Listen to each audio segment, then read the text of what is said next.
before you go up for a race, all you're thinking is, when's it gonna start? When am I gonna go?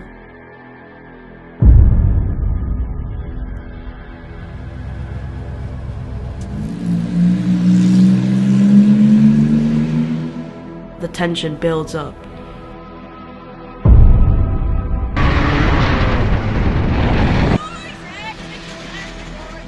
Future me, don't crash. If you crash, I'll be fuming with you. I think that's going to be huge. I think it's going to be like potentially one of the main cadet classes. I actually think that what just happened then shouldn't count. They go and Harris Roberts makes a lightning start. Yeah. You dictate the pace. Yeah.